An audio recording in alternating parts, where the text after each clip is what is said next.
The altitude will be at 1,000 feet for the aerial refueling portion. Typically, we will refuel Ospreys and fighter jets higher than that.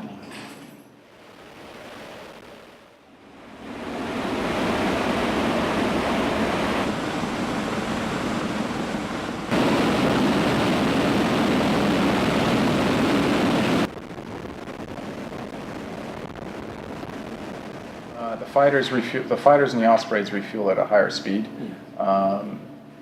whereas the helicopters refuel at a lower speed. We have different drogues. We have high-speed drogues and low-speed drogues. So that's really the only difference.